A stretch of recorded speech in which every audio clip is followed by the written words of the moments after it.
تفسیری موجود ہے، صحیح بخاری میں حدیث ہے، بلغوا عنی ولو آیا، پہنچا دو میری طرف سے خواہ تمہیں ایک آیت ہی آتی ہو۔ بلکہ بخاری اور مسلم دونوں میں حدیث ہے کہ مولا علی علیہ السلام جب جنگ نہروان کے لیے جا رہے تھے خوارج کے خلاف، تو اپنے ساتھیوں کا مورائل بلند کرنے کے لیے، کیونکہ وہ ساتھی تھے جو آپ کے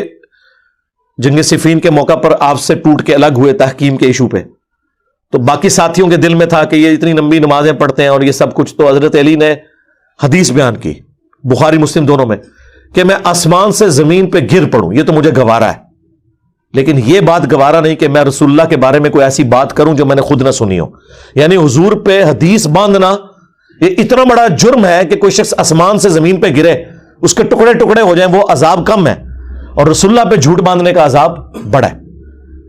تو پھر حضرت علی نے یہ جملہ بولنے کے بعد خوارج کے خلاف قتال کرنے کے بارے میں حدیث بیان کی کہ اس امت کے بہترین لوگ ہیں جو خوارج کو قتل کریں گے، اور میں نے خود حضور سے سنا تھا۔ اور مسلم میں تو الفاظ ہیں کہ میں اب اگر ساری باتیں بتاؤں تو شاید تم میں سے بعض لوگ اس فضیلت کو اتنا بڑا سمجھیں کہ وہ سمجھیں آج کے بعد ہمیں کسی نئے کام کی ضرورت ہی نہیں ہے، جتنا بڑا کام خوارج کے خلاف قتال کرنا ہے۔ اور بخاری مسلم کے الفاظ ہیں، ابو سعید خدری کہتے ہیں کہ نہروان کے موقع پر ان خارجیوں کے خلاف ہم نے قتال کیا جن کا وہ بڑا تھا ذوالخویسرہ التمیمی نجدی،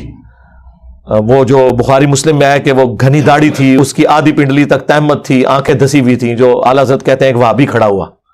اس نے کہا یا رسول اللہ انصاف کریں، وہ نجدی تھا نا، تو وہ وہابیوں کو نجدی کہتے ہیں نا، تو اس میں نبی علیہ السلام نے فرمایا کہ اس کی نسلوں میں بھی ایسے لوگ پیدا ہوں گے، اور اے علی تم رشک کرو گے ان کی نمازوں کے اوپر، اتنی لمبی نمازیں پڑھیں گے لیکن دین سے ایسے نکل جائیں گے جیسا کہ تیر اپنے شکار میں سے نکل جاتا ہے اور اس پہ کوئی اثر باقی نہیں رہتا، یعنی آر پار جب شکار سے ہو تو خون کا اثر بھی نہیں اس پہ ہوتا، یہ حالت ہوگی، اور میں اپنے زمانے میں پاؤں تو قوم عاد کی طرح انہیں تباہ و برباد کر دوں۔ اور ابو سعید خدری کہتے ہیں اللہ کی قسم یہ وہ لوگ تھے جن کے خلاف ہم نے علی بن ابی طالب کے ساتھ مل کر نہروان میں قتال کیا۔ یہ بخاری مسلم دونوں میں الفاظ ہیں۔ یہ جنگ جمل صفین نہروان سے متعلق ساری احادیث میرے کربلا والے ریسرچ پیپر کے اندر موجود ہیں۔ تو بات وہ شروع ہوئی تھی حضرت بلال کی اذان سے، جھوٹے واقعات سے، یہ سارے جذباتی واقعات ہیں۔